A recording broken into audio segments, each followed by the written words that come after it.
یہ کنابت ہو یا کرستین جیسے آپ کو معلوم ہے کہ ہمارے اوپر پورے پاکستان کے مختلف ضلعوں میں اور شہروں میں جعلی ایف آئی آریں کی گئی ہیں. ابھی تک ہمیں معلوم بھی نہیں ہے کہ کتنی ایف آئی آریں ہمارے پہ مزید بھی ہیں, تو ساتھ ساتھ سامنے آ رہی ہیں تو ہم بیل کرا رہے ہیں اس کے لیے.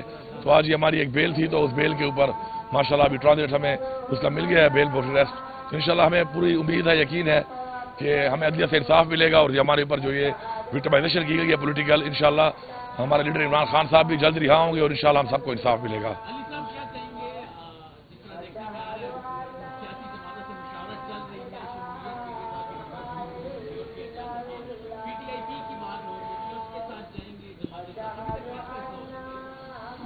اسی لیے جی ایک ہماری کمیٹی بنی ہوئی ہے, اور ساتھ ساتھ جو ہے ہماری ایک لیگل ٹیم ہے جو ان چیزوں کو دیکھ رہی ہے, کیونکہ ہم چاہتے ہیں کہ ہمارے ایک حق ہے اور مینڈیٹ ہے ہمارا, جو ہماری ریزرو سیٹس ہیں مائنورٹی کی اور لیڈیز کی. ظاہری بات ہے ان کی بہت محنت ہے اس پارٹی میں, اور ہم چاہتے ہیں کہ ان کو ایک حق ملے.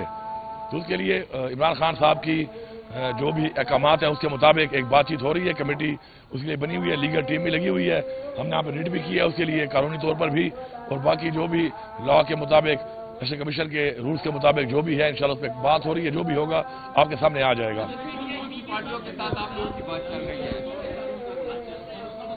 پی ٹی آئی پی کے جو مذاکرات ہیں, میرے خیال ہے پی ٹی آئی میں جو پی والے لوگ ہیں وہ نہیں ہوں گے تبھی مذاکرات ہوں گے.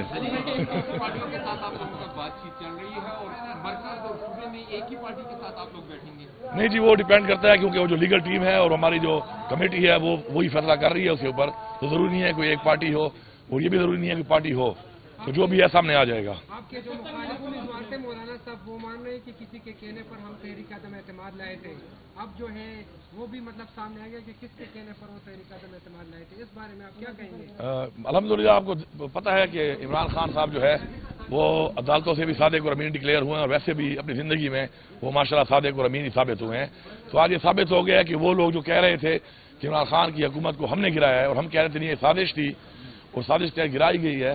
تو آج الحمدللہ وہی لوگ, وہی پی ڈی ایم کا سربراہ خود مان رہا ہے کہ جی یہ واقعی سازش تھی, اور یہ سازش میں کون کون شامل تھے اس نے وہ نام لیا. تو میری ریکویسٹ ہوگی کہ سپریم کورٹ آف پاکستان میں ان کو بلایا جائے, اور ان کو بلا کے اس چیز پر پراپر انکوائری کی جائے, کیونکہ مذاق نہیں ہے کہ کوئی بھی سازش کر کے کوئی بھی عوام کے مینڈیٹ کی توہین کرے اور ایک جمہوری حکومت کو اس طرح گرائے. تو میرے خیال میں جب تک سزا نہیں ملے گی کسی کو اس ملک میں تو یہ روایات چلتی رہیں گی. اگر ہم نے روایات کو بدلنا ہے اور ہم نے آگے بڑھنا ہے تو ہمیں اس کے لیے کڑی سزا دینی پڑے گی اس نظام میں ایسے لوگوں کو کہ جو اس نظام میں لا قانونیت کرتے ہیں, قانون کو توڑتے ہیں.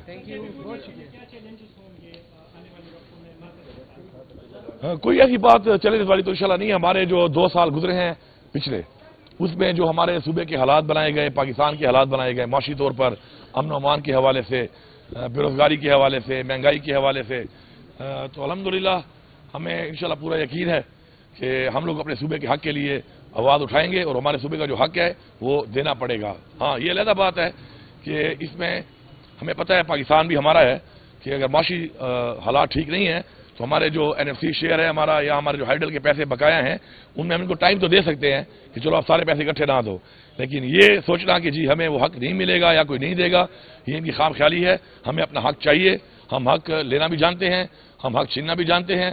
ہماری عوام ہمارے ساتھ ہے, یہ ہماری عوام کا حق ہے, ہمارے صوبے کا حق ہے, اور ہمیں عوام نے ووٹ اس لیے دیا ہے کہ ہم ان کے حق کے لیے آواز اٹھائیں اور ہر حد تک جائیں ان کا حق لینے کے لیے.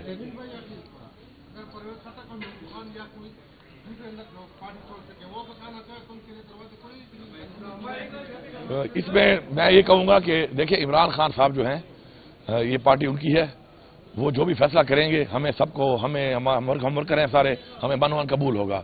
لیکن عمران خان صاحب نے بڑا کلیئرلی بتایا ہے کہ جو لوگ کوئی تکلیفات کی وجہ سے, کوئی بہت زیادہ پریشر کی وجہ سے, ٹارچر کی وجہ سے گئے ہیں, تو میرے خیال میں آپ کے سامنے ہے, میڈیا کو پتہ ہے کہ ان کے بارے میں عمران خان صاحب کی جو پالیسی ہے وہ اور ہے. لیکن جو لوگ بغیر کسی تکلیف کے ایسے لوگ تھے جو ہمارے پاس بھی اپنے مفاد کے لیے آئے ہوئے تھے, اور وہ جو گئے ہیں تو وہ تو ہم شکر ادا کرتے ہیں اللہ کا کہ اللہ تعالیٰ کے ہر کام میں بہتری ہوتی ہے. تو ہمیں آج پتہ چل گیا, ورنہ یہ لوگ تو چلتے رہتے اسی طرح, مشکل وقت نہ آتا. آج ہمیں پتہ چل گیا کہ مفاد پرست کون تھا اور ہمارے ساتھ نظریاتی لوگ کون تھے, اور ہمارے بہت سے اس سخت حالات میں ہمارے بہت سے نئے لیڈر نے ایمرج کیا ہے جو کہ ضروری تھا, ان کو موقع ملا ہے الحمدللہ. اور وہ جو نئے لیڈرشپ ہے انشاءاللہ, نئی یوتھ ہے, نئے لوگ ہیں جنہوں نے مقابلہ کیا ہے, انشاءاللہ وہ اس پارٹی کو ان سے بہتر چلائے گی.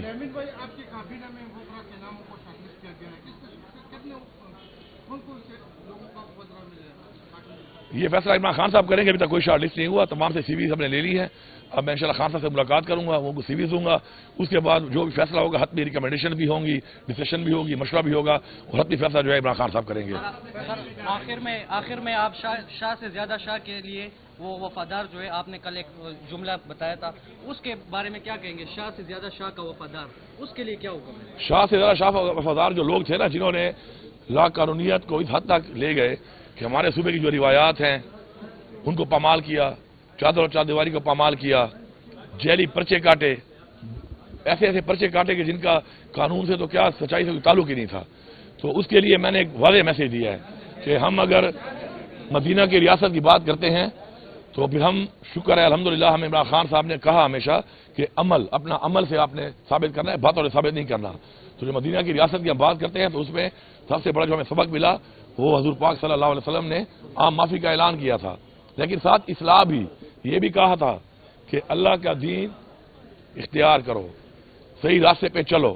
تو ہم یہی کہتے ہیں کہ ہم اصلاح کرنے کے لیے انشاءاللہ موقع دیں گے, اور جو اپنی اصلاح کرنے کو تیار نہیں ہے اور وہ یہ سمجھتا ہے کہ وہ اصلاح بھی نہیں کرے گا تو پھر وہ سزا کے لیے تیار رہے. پشاور ہائی کورٹ کے ہم خصوصاً مشکور ہیں کیونکہ تھرو آؤٹ انہوں نے بہت زیادہ جو بھی ایک ریپوٹیشن ہوتی ہے عدلیہ کی اس کا انہوں نے پاس رکھا ہے, اور فیصلے ایسے دیے ہیں کہ جس سے پشاور ہائی کورٹ کا بھی پورے صوبے کا بلکہ نام سرخرو ہوا ہے. تو سب سے پہلے تو پشاور ہائی کورٹ کا شکریہ, پھر ہمارے یہاں پہ جتنے آئی ایل ایف کے دوست ہیں, وہ کلاب برادران ہیں, ان کا شکریہ. تھرو آؤٹ تقریباً 9-10 مہینے سے مسلسل وہ محنت کرتے رہے ہیں اور پارٹی کو ریلیف دیتے رہے ہیں. اس کے بعد پھر ہمارے جو کیسز تھے, مختلف کیسز تھے, اس میں ہمیں آج 26 تاریخ تک مزید ایکسٹینشن مل گئی ہے. جو ٹرانزٹ بیل تھی ہماری, پری ارسٹ بیل تھی, اس میں ہمیں 26 تاریخ تک مل گئی ہے ڈیٹ. اور اس دوران جتنے بھی ادارے ہیں ان کو آرڈر کیا گیا ہے عدالت کی طرف سے کہ جو کیسز ہیں ان کے خلاف, چاہے وہ ہمیں پتہ ہیں یا نہیں ہیں, وہ 26 تاریخ تک لے آئیں. اس میں نیب بھی شامل ہے, اینٹی کرپشن بھی ہے, پولیس بھی ہے, فیڈرل گورنمنٹ بھی ہے. سارے اداروں کو انسٹرکشن دی گئی ہیں, آرڈر کیا گیا ہے کہ جو بھی کیسز ہیں وہ لے آئیں تاکہ ہم وہاں پہ اپنی ضمانتیں کروا سکیں. اچھا یہ بتا دیجیے کہ آج آخری دن ہے مرکز میں حکومت میں کسی بھی پارٹی میں شامل ہونے کا, تو کون سی پارٹی میں تحریک انصاف جو ہے وہ شامل ہونے جا رہی ہے؟ دیکھیں, ہمارے پاس اس وقت 2 آپشنز ہیں. آج انشاءاللہ وہ فائنل ہو جائے گا. اس میں ہم ایفیڈیوٹس جمع کروا دیں گے. جو بھی پارٹی کی طرف سے ہمیں پاکستان تحریک انصاف کی طرف سے انسٹرکشنز آتی ہیں جن کے ساتھ معاملات طے ہو جاتے ہیں, تو انشاءاللہ آج شام تک وہ فائنل ہو جائے گا. 2 آپشنز ہیں, تو اس میں پھر انشاءاللہ ہم اپنے ایفیڈیوٹ جمع کروا دیں گے اور باقاعدہ طور پہ اس پارٹی میں شامل ہو جائیں گے. اور صوبے کے لیے کیا مطلب, صوبے میں کون سی پارٹی؟ صوبے اور سینٹر میں دونوں میں ہم ایک ہی پارٹی میں انشاءاللہ, امید یہی ہے کہ ایک ہی پارٹی میں شامل ہوں, اور وہ شام تک کلیئر ہو جائے گا آپ کو انشاءاللہ. نہیں, پرویز خٹک صاحب کی پارٹی میں شامل ہونے کا کوئی بات چیت نہیں تھی. جن کی پارٹی تھی اوریجنلی انہوں نے آفر کی تھی کہ آپ اگر ہماری پارٹی لینا چاہتے ہیں بشرطے کہ پرویز خٹک صاحب اور محمود خان ریزائن کر دیں, اور اس کے بعد آپ اگر یہ پارٹی پاکستان تحریک انصاف پارلیمنٹیرین لینا چاہتے ہیں, وہ اس پہ بات چیت ہوئی. لیکن اس میں آپ کو پتہ ہے کہ بہت سی قانونی پیچیدگیاں بھی ہیں, کچھ الیکشن کمیشن کی طرف سے ہیں, کچھ آئین کی ہیں, کچھ قانون کی ہیں. تو اس وجہ سے پاکستان تحریک انصاف کو یہ فیصلہ کرنے میں کافی دشواری محسوس ہو رہی ہے. ہر جگہ پہ پرابلمز ہیں. الیکشن کمیشن بھی تحریک انصاف کے ساتھ کوئی اچھا نہیں کر رہا. اسی وجہ سے ہم زیادہ احتیاط کے ساتھ جا رہے ہیں. ہماری صرف پارٹی میں شمولیت کا مسئلہ نہیں ہے, ہماری ریزرو سیٹس کا بھی مسئلہ ہے.